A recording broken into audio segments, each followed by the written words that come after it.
Dosa plus पाव भाजी, भाजी डोसा। मुंबई में सुमित करके एक जन बढ़िया तीखा डोसा बनाकर बेचता था। वो बेचने वाला तीखा डोसा, घी तीखा डोसा वहां आजू बाजू के गांव में बहुत फेमस था। उसके पास खाने के लिए पता नहीं कहां से लोग कार से भी आते थे। इससे सुमित अच्छा खासा कमाया था। ऐसे ही रहते हुए सुमित छुट्टियों में अपने गांव आता है। उसके बाद अपने सभी दोस्तों को पार्टी देता है। उसके बाद उनसे सुमित, अरे यार, तुम में से कोई भी अगर मुंबई आए तो अपने होटल में आना नहीं भूलना, अपना डोसा मुंबई में बहुत फेमस है। ऐसा बोलकर वहां से चला गया।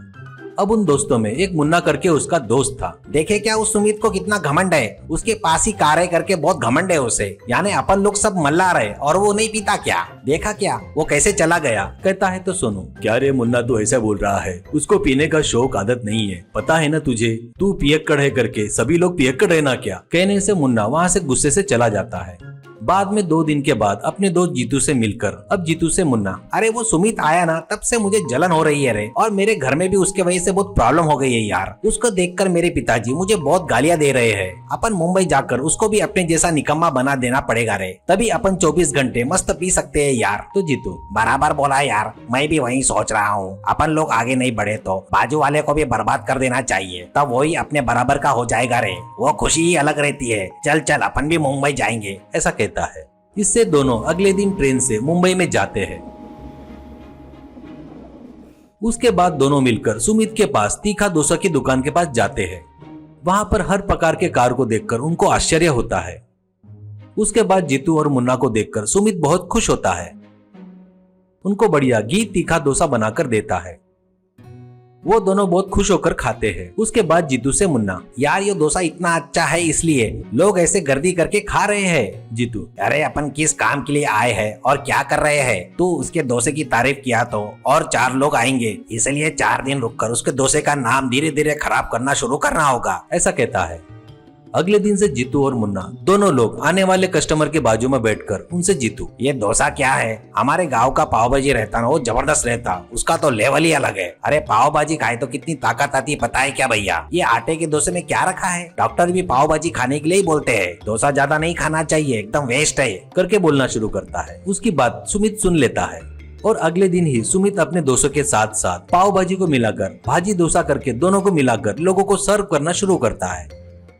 वो देखकर जीतू से मुन्ना, अरे अपन किस लिए आए हैं और ये क्या कर रहा है? इसका धंधा खराब करने को सोचे और 40 रुपए के डोसे को अब ये 100 रुपए कर दिया। अब तो इसके कैरेक्टर को ही खराब करना चाहिए, तभी अपन ने जो सोचे ना वो टारगेट पूरा होगा, ऐसा सोचता है। इसलिए होटल के पास में बैठकर कस्टमर को सुमित के बारे में बुरा भला कहना शुरू करते हैं। ऐसे 3 दिन बीत जाते हैं।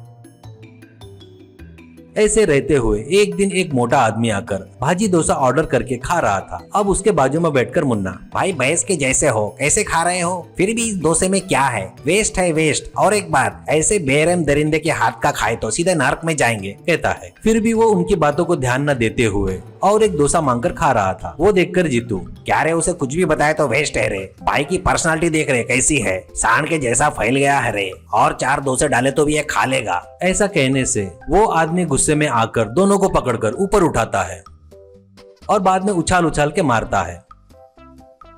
वो उससे दूर भागते हैं तो भी नहीं छोड़ता। उन दोनों को एक पेड़ से बांधकर उनसे बॉक्सिंग खेलना शुरू करता है। वो देखकर वो दोनों जोर से चिल्ला रहे थे। इतने में भागते हुए सुमित आकर उन दोनों को छुड़ाता है।